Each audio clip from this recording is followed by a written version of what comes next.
All right, welcome back to episode 4 of the Legion podcast. I'm here on location with my friend Skirmisher to talk with you guys another day about what we've been doing in Legion so far and what's going on. How's it going today, Skirmisher? How was your holiday? It was good. Good. Right. Any New Year's resolutions? We're right on the ball here. Join a better podcast? I don't know if that guy better have a good mic. Yeah. No resolutions for this year? Or are you not into that? You don't think that's? I don't know. I think it's a long list that would probably bore anyone listening. If I had to make one that was related to game, it was to resist making an alt as long as possible. I've been able to do that for 2016. Right. Whether or not I'll be able to do that for 2017, I don't know. As details to follow. Right. So what have you been up to? I know we do a lot of our stuff together, but I know your rep grind's been going well. You've still been on that every day. So where are you at rep grind wise? You've done every quest now. Your warriors getting on up there. Well, yeah, he's getting up there. Just so you know, and for all of our audience, to the thousands that are listening, I cracked the 55 reputation exalted just yesterday.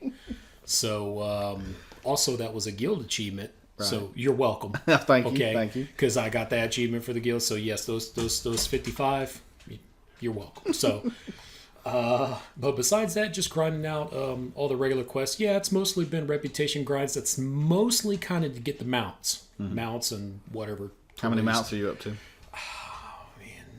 120. Some people are like 120. That's nothing. Be like, look, I started this character in Legion. Okay, yeah, really.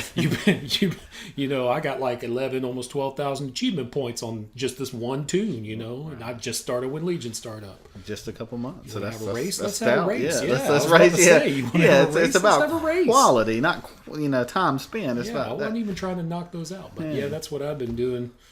Good. As far as on the road, just been grinding mythics. I actually lucked up and just randomly got the first half of the artifact appearance, and as you know, because I've been dragging you along, we've been doing some Vault of Wardens, trying to get the second one, and then just gearing out. We've been doing Karzhan some, which we're going to talk about. We've been doing some a little bit higher level mythics, getting into those second affixes, which has been fun, and getting into simcrafting a little bit. Haven't done any of that. Simcraft. Oh boy. And that's it was a leap to get on that thing. And thought you were good. Exactly. Until... Yeah. I was like, man, I was feeling pretty good doing DPS, and simcraft just knocked me down a notch. But it's good to have just to get a second opinion, I guess, or a correct opinion, because I had been putting the gear on based on what I thought, but now it's like, okay, to have a little bit more of a formula for that, even though the patch is only less than a month away, which is supposed to fix a lot of that. It was cool. So, well, that's part of that dilemma they're talking about, where when you have a piece of gear, you don't know if it's an upgrade or not. Right. So you have to have a secondary add-on to tell you. Yeah, I hate that too, because we have a friend, Ujibenu. He's like 2 or 3 item levels lower than he could be, right? Because he's got gear that's better for him, that's lower item level, and I find that insanely annoying, because we mentioned in the other podcast, sometimes your item level is your calling card, is your, hey, what's your item level, especially if you're a class like Rogue, who's only damaged, like they need the highest level one they can get. It's like you've used the pre-made finder. Yeah. Well, you're not 883? Exactly. Whatever. I'm not taking you this Mythic 2. So that becomes a challenge. So I hope that irons some of that out. But we'll talk some more about that as well. Sounds good.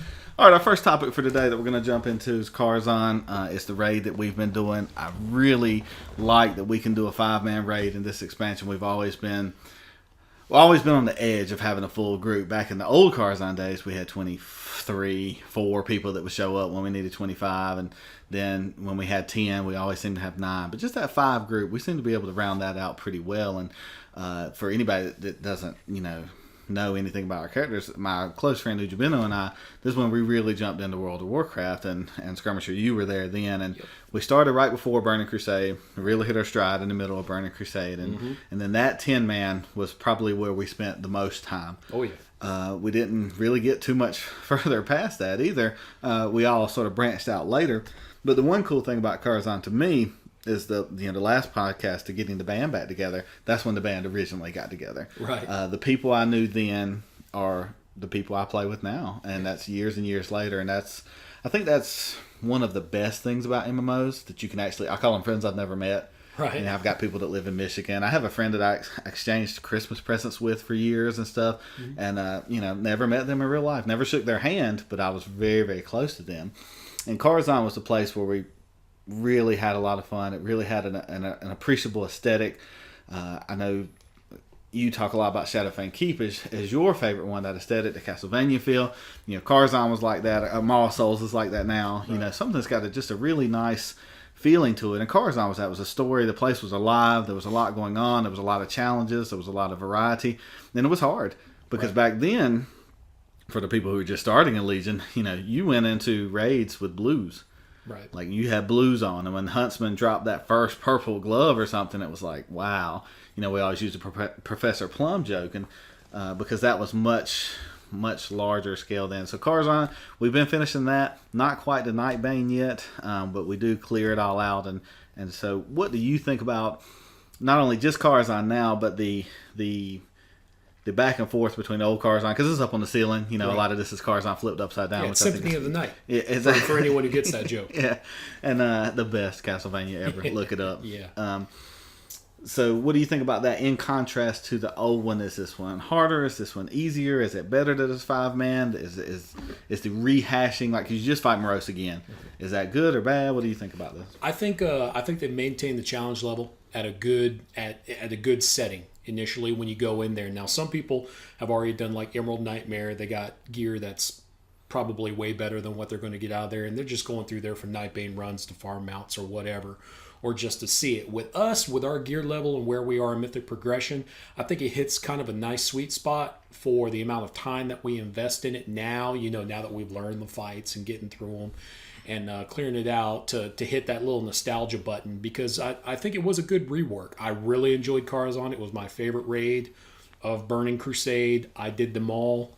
And that one there just kind of struck me with the story that was integral inside the tower, the ghosts you met. Now, you didn't always know why, you know, Crazy Dream Dragon was in there. You know, that wasn't explained in the storyline. And in this time, they tried to give you a little bit of that story in the cutscenes between the ghosts. And you know it involves Medivh and that relationship between him and Khadgar, which they're trying to bring out, and the whole Last Guardian thing. But, you know, I think it's been good. I think the redesign, they've taken the same bosses, added a few, changed up some, like instead of Shade of, Shade of Iran, you have Shade of Medivh. I think all those are welcome changes. Mm-hmm. So it gives something new to the veterans, but even on the fights that they know, where it's, say, Adaman, you know, the Huntsman, before it's, well, he starts off on foot, and you got the horse, different mechanics, because you got Tin Man, so you have off tank on the horse in here,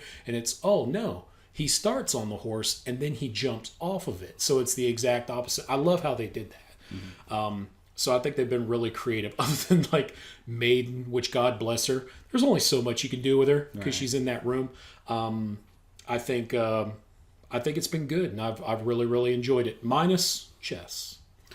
It's you know, and I was thinking that I was trying to take each boss for what it was and compare it to the old ones. And chess is probably the least, because the old chess was fun. It was interesting. You got a piece of loot off of it. It was easy, although it was the storyline stuff. And now it's just, they need to half the hit points on chess. Yes, you know, just if it's not going to drop any loot, half the hit points. We know we're going to beat this thing. We're not going to wipe on it. Let's just get through it so we can just power through it, especially with all the pieces moving around. So, you know, I like it for what it is. It's an advancement thing, but I think it would be cool if they had kind of a challenge mode involving that, to where, you know, someone figures it out that if you kill the pieces in a certain order before killing the king, then there is a piece of loot that drops on something. You know, that would be kind of neat. Of course, granted, as soon as one person gets it, everyone on the internet knows it, but something similar to the Nightbane challenge, you know, do it this way. It's extra hard. You could turn up the difficulty, and then you get loot. Right. I really like the last boss, as odd and crazy and random as that fight is.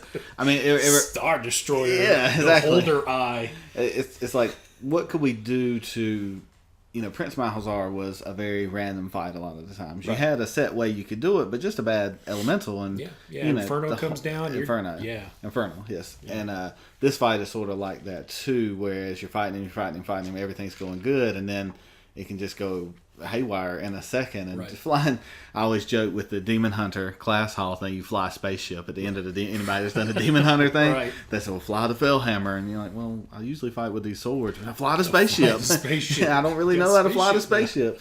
And the same thing in here. You're flying around on spaceships. You're jumping around. That eye apparently knows how to drive a spaceship. It's a really interesting fight. A really neat culmination of that instance that. Right.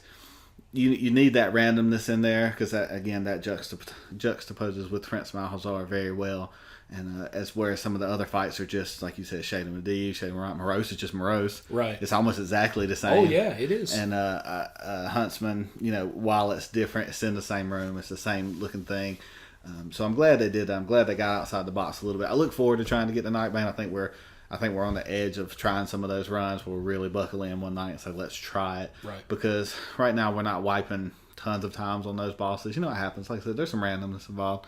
But just that aesthetic, just going back to that and just being able to do it on 5-man, I think that's I think given the longevity of this game, they know so many people have gone and come and lost their guilds, joined a guild just for me and you and our couple of friends to go do real deal content that I don't find as stressful as a Mythic because there's no timer there. You can go in, you can figure it out, you can grind it out. I think that's a really Blizzard throwing a bone to even people like us who are a little older crowd, right? That don't have the extensive amount of time. If I was in college, I'd be in Emerald Nightmare, at 3 a.m. on a school night. It wouldn't matter, right? But now being able to do that in a more controlled sort of setting, I think is really good. I think if nothing else, Karazhan opens the possibility, and there's probably a lot of work that goes into it, so you can't say it's easy for Blizzard, but it's opened the possibility for a lot of gamers to look at that older content being scaled up to new, and maybe the possibility of something like a time-walking raid instead of just a dungeon, where there's a little bit of variation on some of these things, so it's a little bit of new with the old. Granted, Karazhan is huge. I mean, it's huge. They had to rework it, but I think if they show that possibility, I wouldn't mind seeing a little bit of the old if it was made new again, like Karazhan was. I don't want to play all the same old stuff. I don't want to get lazy, start rehashing everything. Right. Well, that's got to be frustrating for the Blizzard developers to get off on a little bit of a different tangent. In that, we joked the other night that they referenced some of their old content because they've got years and years of content that just sits there. I mean, when's the last time somebody went to Zulaman that wasn't you doing every quest in the world? I'm glad you mentioned me because yes, because you went to Zulaman, and that was what I always thought that raid was fun. Can't get that war bear though. Can't get that one. Took it out. No, broke my heart. That was very much like a Mythic Plus though, because you had to hustle through there to try to get the war bear and do everything. And I really enjoyed that place. And I think if, like you said, if they did some of that, if they took some of the raids that they knew were close to people's hearts, Wailing Caverns. Right. What was the one we just referenced to Castleback? Shadowfang Keep. Right, Shadowfang. I mean, you can leave some of them. Well, they redid Shadowfang and Cataclysm. Right. When they redid the world, they changed the story. I remember that, yeah. It's the same layout, but they did change the bosses around and kind of the story and brought you into it more. I remember that. To explain that Worgen line, but yeah, they've already redone Shadowfang, so. But like I said, there are ones, there's some Botanicas and stuff out there that I don't need them to bring. I don't want to see. I don't want to talk to them. Right. When that pops up on Icy Veins, Botanica re-released in February, I'm like, man, I'm gonna have to quit before then. You want a Botanica. I'm not going to Oculus again. You love Oculus. No, come on, that's one of your all-time favorites. Oculus and Botanica, right there. And what was the other one out there in Netherstorm? There was another terrible one with the eye boss at the end, and you should remember this. What, the What's eye boss? The 5-mans in Netherstorm. Well, the 5-mans in Netherstorm were Mechanar, which nobody hated because that was the shortest one. Then you have Arcatraz. That's it, Arcatraz. You want to know my only problem with Arcatraz, really, when it comes down to it? What's that? After you were done, it just didn't have that door you could run out of, like in Mechanar and Botanica. If anyone plays, you know what I'm talking about. Mm-hmm. You had the hearth out of there. You couldn't just walk out there. For speed runs, going back. Makes it more difficult. That's right. But I'm glad they did. I was glad to see Karazhan back. It's just a fond memory, and I'm glad we got through it. It was something where our gear level, we never really struggled with it, but there were some points where it's like, man, Morose can still be challenging depending on what yeah. group of the people you get, and that final boss can be challenging based off of the orbs and stuff that come out. So hopefully some people have done this who are listening to it. We kind of stay not on the ground floor of things. So hopefully we're relating to some of the listeners with that at least. But it's just good to see. It's like an old uncle come to town. Cars on. Nice to see you. So. Okay, the second thing we want to talk about today is 7.1.5. It's the elephant in the room. It's the non-light at the end of the tunnel. It's been such a source of angst for people, good and bad. And I've read a ton. I mostly just keep up with the rogue stuff now, but I have read a lot about it, and so many of the YouTubers and podcasters are talking about it. So of course we have to throw in our 2 cents here, because I don't know if we try to do this once a month, but we might not get another one in before that. So the next one might be about how that feels. So let's just get your thoughts going in, and we'll try to hit each subject. I definitely want to hit the artifact power part, because that's huge. The alternate character part, because that's huge. The changes to your class. We're not going to get into every class, because of course I don't know enough about Hunter right now to speak thoughtfully about it, and I don't want all the hunters. Right. I'm sure there's a lot of hunters that listen. But I don't want to, misrepresent any of that stuff, so I can only speak about the stuff that I know about. But of course, the raid, the night hold, what you know about it, and just what you think about what's going on. And then I know I have some strong feelings about them changing the talents and changing the way your characters played. And so just any part of it you want to go with, just jump right in. I think 7.1.5 will be one of those small patches where people have to make big decisions. And by that, I mean this is going to be the patch where people are like to re-roll or not re-roll. That's how I look at it. Is Blizzard going to do enough on the artifact catch-up system to where I feel comfortable either A, making an alt and advancing an alt in this and grinding out all that freaking artifact power, which everyone's really excited about doing. No. Everyone wants to do those world quests over and over and over again. Or if they're going to re-roll to another class because the changes to the playstyle fundamentally change what they like about that class, or it's too clunky, or it doesn't operate the way that they want, or it hasn't been approved enough. I think a small percentage of that, and I say small just to guess, there's going to be some people where 7.1.5 is going to be where they make the determination, am I going to stick with Legion? Am I going to wait it out the next 4, 5 months, possibly 6 months to 7.2, whatever their time frame is, to play this game with 7.1.5 and the way that character is. So I think this is a really important patch for Blizzard, even though it's technically one of their small patches. So as far as it goes for me, I mean, being a warrior, yeah, they've kind of done some changes. Warriors had a few changes over the past couple patches. Affected a little bit. Arms warriors were changed a little bit. They've done some messing around with the global cooldown, and in 7.1.5 it continues with focus rage being removed, because they're kind of taking those abilities that are off of the global cooldown out of the game, like they don't want them there. Mm-hmm. So that changes playstyle a little bit. They're changing up the tanking rotation. I mostly play protection tanking, so they're changing the way that is. And some people would say, well, yeah, you're just hitting Thunderclap instead of Revenge, and Revenge is kind of like going to be how it was back in the old days. You got to wait till you dodge, parry, or click something, and then it activates it, and then you use it, and it costs no rage, although you have the option to use it with rage. So the changes there, the rage change to shield block, all of that, I'm very interested to see how it works. I hope when it comes out, it will make for a better play experience.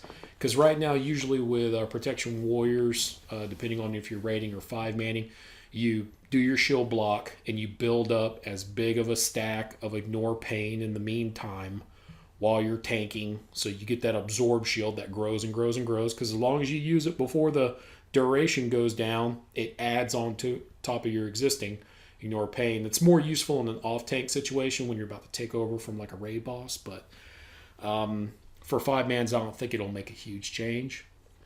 But it's interesting that they're changing up even even some of the basic things with tanking. I just don't want to be clunky. Right. Clunky tanking. I've been through that stage. I've been through that. Okay, I'm going to go in here and use an AoE attack, but the AoE attack has no threat component whatsoever.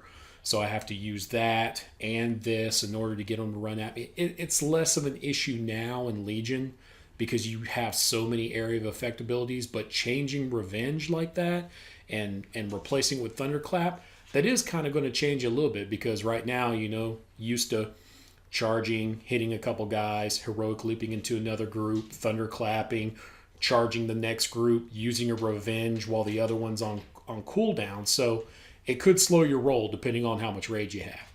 Mm-hmm. I'll be curious to see how it is. But I think that's my overall view on the patch, without getting super specific. Yeah, I think for Rogue at least, the old way of Rogue and combat Rogue before was sort of that static thing. And I think Blizzard, through Burning Crusade and Cataclysm and all those, found that people would max out those rotations and then it would get boring because the Rogue rotation, there was nothing in there then that would proc. There was nothing in there special. All you did was watch your slice and dice, start it over again. Watch your slice and dice, start it over again. And maybe you Vanish to get rid of thread, and maybe you had to feign a little bit, but for the most part it was rinse and repeat over and over and over. How good can you do this? And then you just sort of focused on the mechanics of the fight. But I remember doing some Rep Paladin, and they had some proc stuff. And then now with Rogue, especially Outlaw Rogue, and I know that a couple of people listening to this that know us might be groaning like, oh, he's going to talk about Outlaw Rogue. But that mechanic is not only, of course, incredibly frustrating, which I'll try not to get into. It's an amazing experience as far as the randomness of it. If you read about Outlaw Rogue, it's high damage variance, but it's also what you're doing all the time is different. No matter what roll I get, it affects my playstyle. I've either got to roll again, or I've got to start using these abilities, or I've got to pop all of my cooldowns, or I have to wait and get my energy up, and it creates this incredibly dynamic playstyle. Now, of course, like I said, it creates a high variance in your damage output, so I never know, what kind of damage can you do? Some, a lot, right? Every now and then, you want to get that baseline that you do. But as old combat Rogue, if you did 30,000 damage a second, that's about what you did all the time. Well, now because of the playstyle and the differences, and then the boss mechanics, and that's what we talked about in the first thing. Simcrafting was funny because the Simcraft said you should be doing this. I'm like, yeah, if I get a good roll, I can do that. But if I get a bad roll and a bad fight, I'm going to do a lot less than that. If I get a good roll and an easy fight, I'm going to do more than that. But that's I talked to some Outlaw Rogues, and they're like, I quit Outlaw because of that, because I couldn't control it. Mm-hmm. But I think you've got to find the joy in that suffering. You've got to find the wild, untamable part of those dice, because they talked about to get back to 7.1.5, they were going to buff Slice and Dice. Right. And now Slice and Dice was going to be a viable option for Outlaw Rogue. Mm-hmm. And that was it was almost disheartening to me if that becomes the main thing for Outlaw Rogue, because then I think it will lose a lot of its luster. Yeah, the mechanic, the randomness too. I do have a small confession. Let's hear it. I was going to invite you to a D&D game the other night, but I couldn't stand to have you in another game where you were rolling dice. All right? I'm just going to come out and be honest with you. If I had to see you roll one more dice and go, man, I missed him, man. That's the third time. It's the third time I've missed him. I get, as a DPS, you get caught up in damage meters, and I'll hit that fight, man, and I'll do a ton, and I feel good about it. And then I just know. I just roll, and I'll roll it. And y'all just hear me sigh, moan, and vent. I know what your problem is. Your problem is that one of your best friends is in the party, and he plays mage. See, if he was playing like another class that didn't do much damage, it wouldn't be so bad. Yeah. But, it's like that old joke, if you want to look thin, you hang around fat people. That's right. If you want to do tons of DPS, you invite certain classes. So, and the rogues, they're in a funky place. But as far as, I just hope they don't change that. I guess that's my whole thing for as far as what my class does right now. I've tried out a little bit of assassination, and it's that rinse and repeat. There's not all this. I think subtlety is a little bit more of that, where you're pushing these cooldowns almost like Shadow Priests have to do. But I really like that Outlaw. I have to think while I'm doing it. I have to say, okay, I got True Bearing, do this. I got Shark Infested Waters, do this. I got Jolly Roger in the middle of the fight. Let's re-roll that. And I think that's super fun. Again, I do have something that'll make you feel better. So, well, at least you don't have to deal with what I have to deal with, where you're taking extra damage because you have your mechanic. Imagine every time you roll those dice, you take like 15% more damage. right. You know, that's what I got to deal with. Yeah. That's what I got to deal with because I don't have good legendaries for arms. So You got to get those legendaries. absolutely, you do. That's one thing they're buffing, and to segue a little bit away from the classes and then to the items. One thing they're buffing and changing and nerfing are the legendaries. One of the legendaries I have is getting better. One of the legendaries I have is getting worse. Well, I only have two, so I'm sort of meeting in the middle. And I'm glad they're doing it, but I also, it's kind of like the rotation thing. I don't want them to make these wholesale changes that make you not want to play your class anymore. Like if you're leaning on this one thing, I'm glad they're changing the jewelry thing, and I really want them to change the item level thing. That's killer for me. You know, I've gotten 875 pieces, and it's not as good as an 865 piece for my class, and that's just insanely frustrating. All the jewelry stuff, and I've got a whole bank full of purples now. From 850 up, I don't throw anything away anymore. Right. You know, because I'm just waiting to see when the patch comes. Like, hey, maybe this is upgrade. Maybe these. I got like 10, 15 rings in there that are all various item levels. So I really want them to change that, because I want you to know, because you played when you could forge the stuff, or what did they call it? It was called something different. What, you mean reforging? Reforging, yes. Right. And they took that away, and everyone cheered when they did it. You know, some people wish in a way, you know, they had it back. Right. You know, just for that. But yeah, I know totally what you mean. As far as legendaries go, and this is a little bit off topic, but I wanted to talk about this. Legendaries, they're introducing these new legendaries. One thing I was slightly disappointed to hear is I would really like player-made legendaries. I know that sounds strange, but people who trade skill, I think if you collect all that Obliterum Ash or something like that, do a special quest like they do with some of these artifact appearances or something like that, that you might be able to bang one out. Not even guaranteed. I'm talking they could keep it, so you have to keep praying to RN Jesus, you know, to get it. But let's say cool. I'm cranking out some, you know, Demon Steel, you know, item, and I go ching, and I hit it a certain way, and it goes ding, and it's like, hey, there's legendary. It's now the Demon Steel legendary arm guards of everybody's made this already. You know, something like that would be interesting if they had levels. They've already introduced Titan forging and War forging. Wouldn't it be great if your characters could do that on their own, or go through quest lines, or maybe some of those followers that you have in your class hall, instead of sending them out on missions, be like, okay, well, I want you to work on this anvil over here, seeing as how you're crazy Vrykul undead champion, and I got Thorum over here. Hey, Thorum, you think you could craft a whip something magical, up for me. some magical armor for the champion here? You know, I don't know how deep they want to go into that, because once players can craft legendaries, then maybe that takes the rareness of it out of it. They've already done that, though. Well, I think they've done it with a system where they haven't had to explain yet how it's done. Right. They talk about the prevention or the bad roll luck protection. That is genius. That could not even exist. It does, I guess, but if it never existed, they could still say it does, and people would say, well, there's bad luck protection. Someone would say, well, yeah, but how does it work? And because they haven't explained the math behind it, people still hold out and say, okay, well, it's working. It may not be working as well as I want it to, but something is occurring Blizzard's there trying. in the back. Yeah, Blizzard's trying. Yeah. But if they did it with player crafted, I could see where, you know, it's like you have that one guy who has that 10 million gold on his alt because he's been grinding gold since Warlords of Draenor. And what is he doing? He's just cranking out Obliterum Demon Steel arm guards and flooding the market with those legendaries. Then become standard.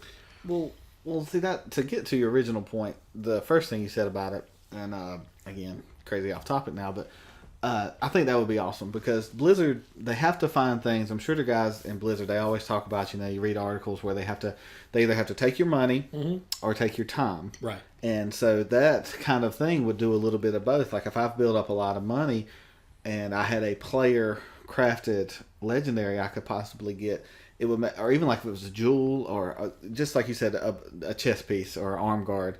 Well, now I got to go get more demon steel or more laystone or whatever to make this stuff. Then I make one. It doesn't make what I want. I got to go do it again, and now I've spent more time, or maybe I bought it all off the auction house, so now this sucks out my money, which is also another way to take up your time. Yeah. Because they had that, but then to get to the second part of it, we played Final Fantasy for a long time. And Ujibino, if he's listening, he will know he tried for I don't even know how long it was on that game because it was more grindy to get a thing called a genie waistcoat. You had an Akiri waistcoat, and the guy could make one, and then if he made a +1 version of it, it was a genie waistcoat.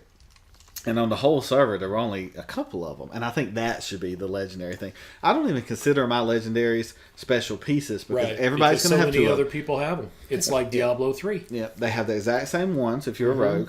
And everybody's going to have 2 eventually if you keep doing your cachet quest or whatever. Right. That's not legendary. Right. That's not special at all. Exactly. That's just boosting my item level, and I don't Everybody care. has the artifact weapon with the same legendaries. Exactly.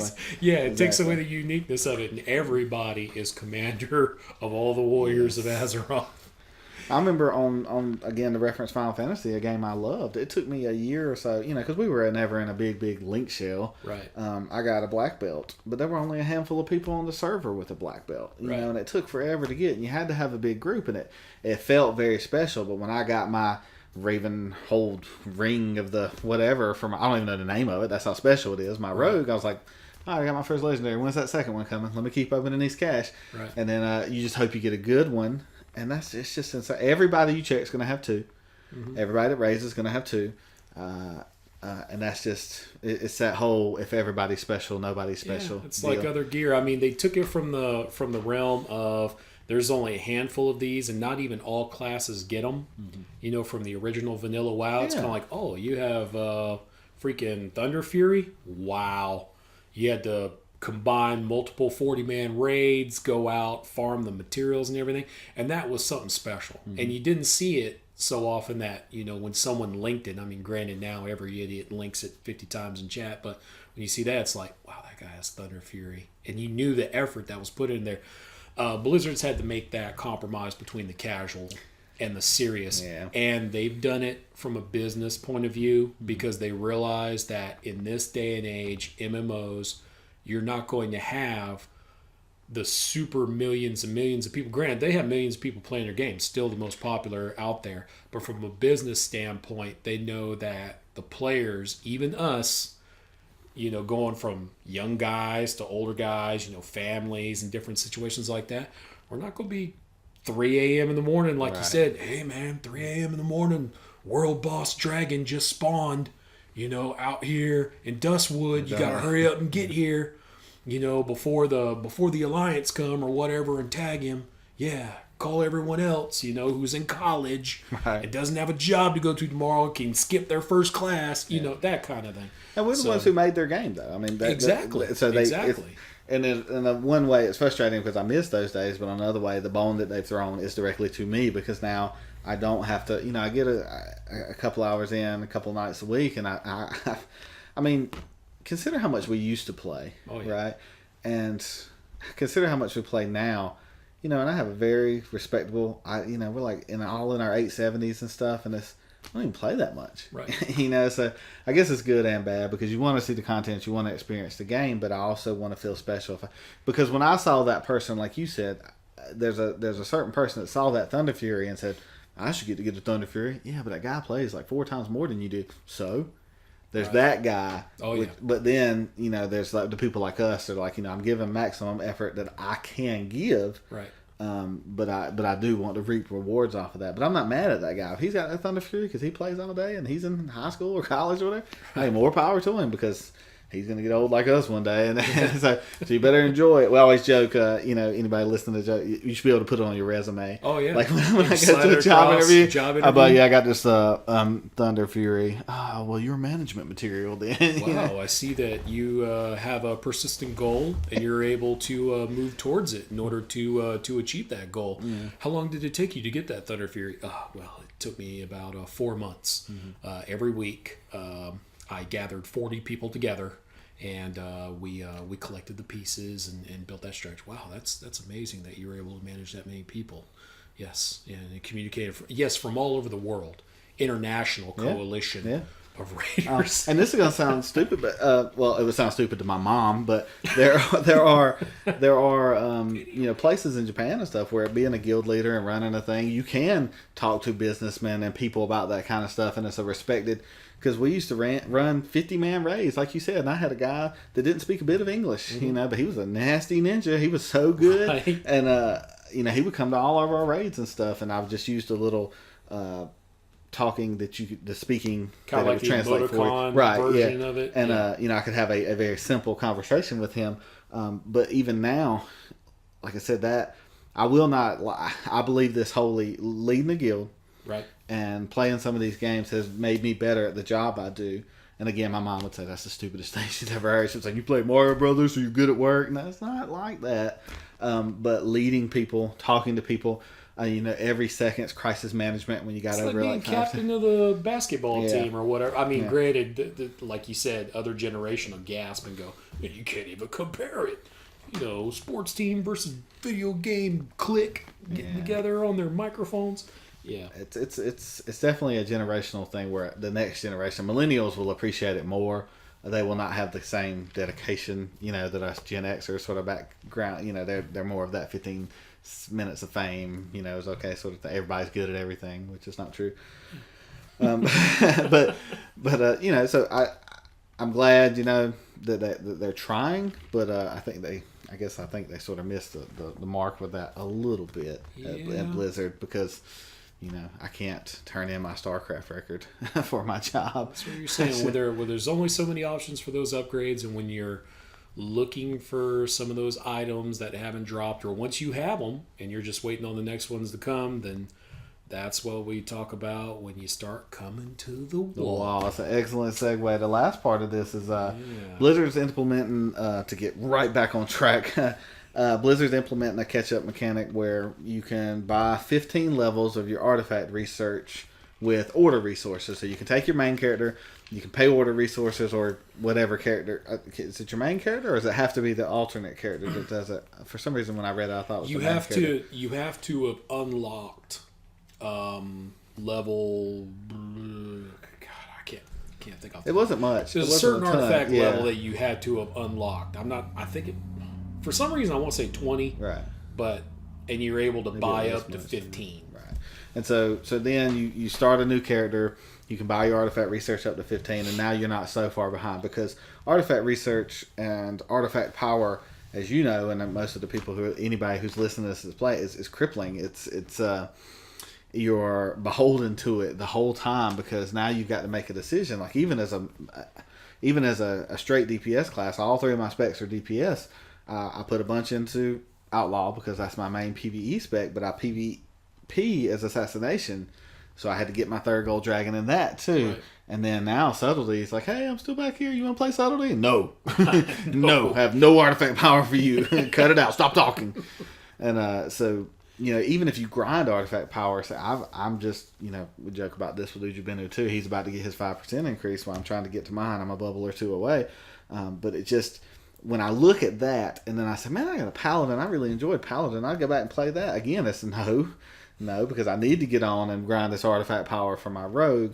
So I don't even have time for that. Because it's not even like gear. You can force gear. You can't force this artifact power as easily. And 15 levels is a lot, but it's still not enough to me to entice me probably to make another character and try to get through it. So I don't know what they can do about that because I do like the system on some levels, but I don't know that the 15's enough. I don't know that they've. I watch a lot of YouTube videos about that, and we talk about the wall, which we'll get into in a second, but it's hurting people in a way, right? And it's definitely changed the way you approach your class because, like, I know if I was my paladin, I'd want tank and healing. But I'd want to have enough in retribution to go out in the world and do my world crest fast and stuff. And now I'm at a huge impasse. Like, can I even grind that much? Is it even worth it to go through there? Because when you start getting into the millions, I mean, it's a long time to get through that.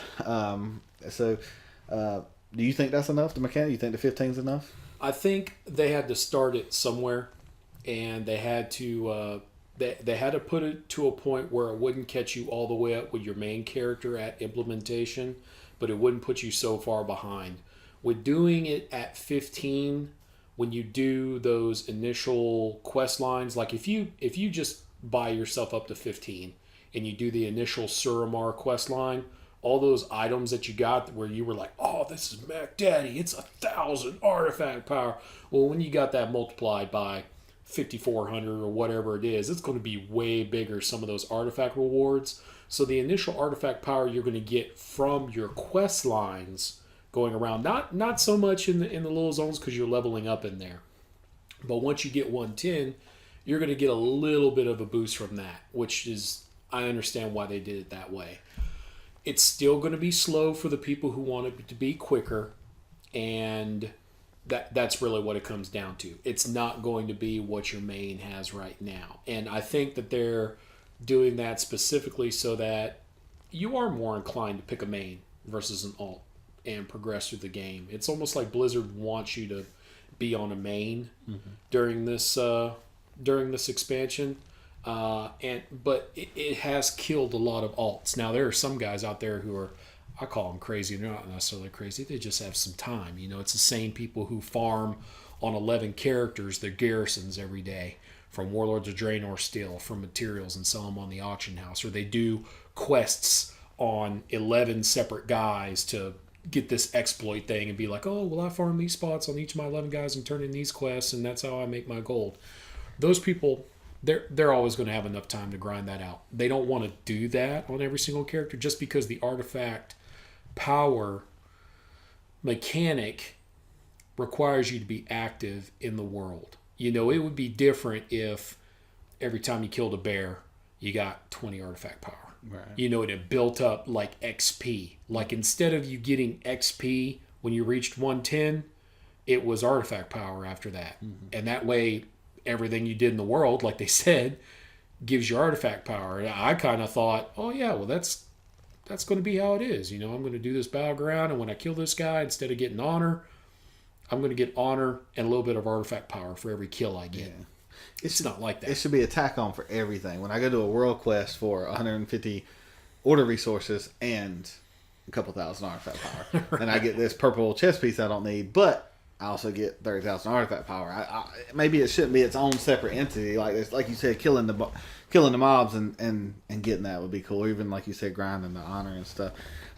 I know that it is repel. I logged in as my paladin. Right. I went down to Mr. Pandaria. I did Pandaria. I did a couple of quests. I logged back out. I was this. Yeah, I heard. I saw you I did. Shaman. Yeah, I almost made an alt because I was like, my friend needs me. My friend is all alone in an expansion that he doesn't know, on a character that has total different abilities than the last time he played.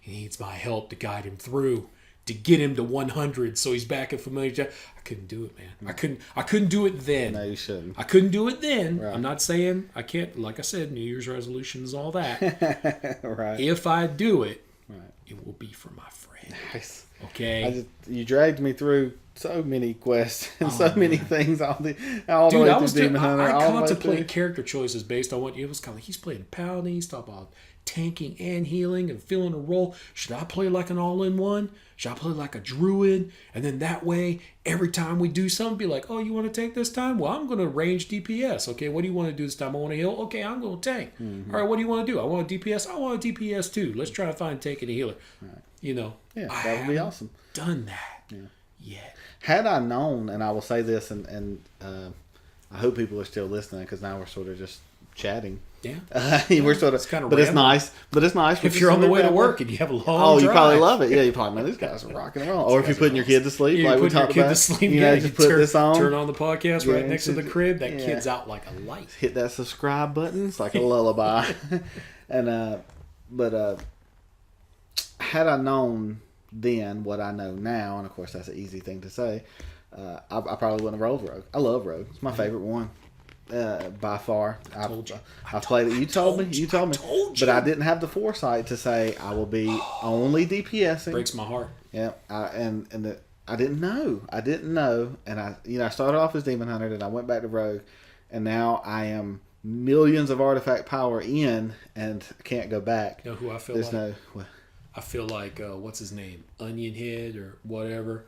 in the movie Ray. Right. Who gave Ray heroin for the first time? What's his name? Onion head, meat head, big head, fat head. Fat head, yeah. I'm fat head. I'm your friend. I just gave you your first dose of dope. That's what I did. Yeah. That's what I did. I was like, oh yeah. Hey, I'm really hating healing right now on these world quests because I got all my artifact power invested in my healer spec. I'm out here hitting these things with a hammer, and this is like the most boring thing ever. You quit your character and re-roll. Not only that, you already had a rogue with significant emotional attachment to it. Yeah. You I made a brand new boosted rogue. a brand new rogue, and I was like, no, don't do it. Don't do it for me. And I was that guy. Oh, I did it for you. I was that guy you did. And why do you think I'm contemplating saving you from Bandaland? I am a rogue. That's the least I could do, if I have to carry you through like you carried me through. And you had to wait the whole time because I did every quest. It was only you were waiting for 3 weeks. So it wasn't that bad. But yeah, so now looking back, I would definitely be a multi-purpose class. Just not only could I be more helpful, I would feel better about spending my artifact power because I will hopefully never do subtlety unless for some reason subtlety is like the best DPS in the next patch and there's no comparison to outlawing. I just won't do it because I'm not going to unless it's just 6 months down the road and I've grinded so much artifact power it doesn't matter. But I don't plan on doing that. I don't know the PvP scene with Rogue, but I'm surprised that you haven't tried it just because you like to arena so much. Because subtlety used to be the PvP spec. It's cool now with the movement and stuff, but it's definitely I think the control. We could talk another hour about PvP and how much it makes me mad. And if Mac's listening, I'm sorry. I'm a rogue in PvP, and I'm your only friend who asked you to arena. You have to go with me. That's right, and that's the only way rogues can get a group. Yeah, so big. But just to sort of tie ribbon on all that, 7.1 is going to be cool. Like they've said, 7.1.5. They've said whatever you do now, you should be doing again. They're not going to nerf you too hard. But they got to keep rolling the dice. They got to keep changing things. Any competitive game we've ever played, whether it be fighting games, whether it be first-person shooters, whether it be board games, there's a balancing thing there. Right. It doesn't matter in these games as much unless you're PvP, and of course PvE it's not as big a deal. I hate tier lists. I hate them. I always try to pick my character on a game before I see the tier list, and then I just try to stick with that. I pick them based on the way they play or how they look, and then I try to stay with that. How many boobs they have? Yes, 2, preferably 2. More.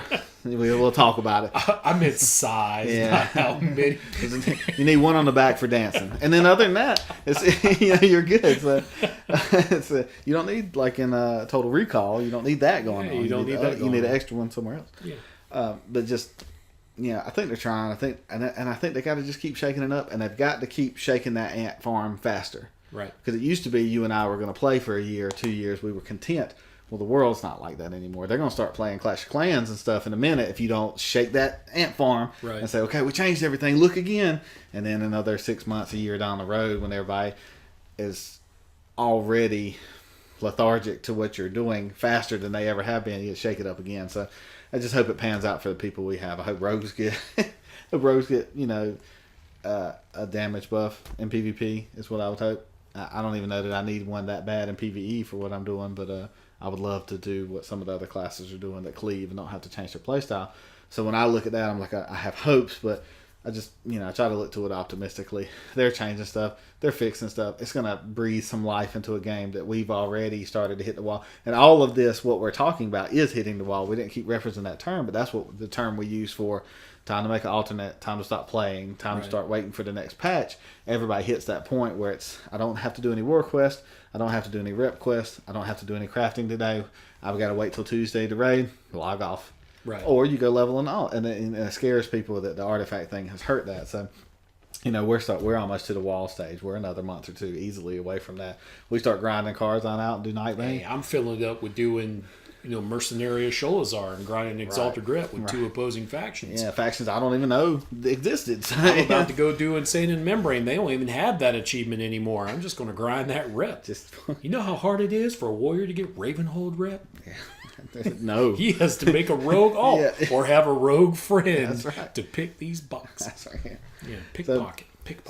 So I hope, like I said, just try to look to it optimistically because I am having fun. The band is back together officially. Yes. Like there's like 6 of us now, which is more than we need, Yes. but even enough, with the We few have that we an have. expendable friend. Yeah, shout out to Mac and Amaro and Ujibinu and everybody that's on there just, giving it their all with us. So, all right, so to try to get back on track and just tie things together, get done with what we're doing today. I appreciate you letting me come on location to your place today. We're still trying to pump out we're going to shoot for once a month, I would think, for the time that we have and for the content we're doing. I think that's going to be enough. And I just appreciate everybody that's listening, everybody that's liked, everybody that's subscribed. Yes.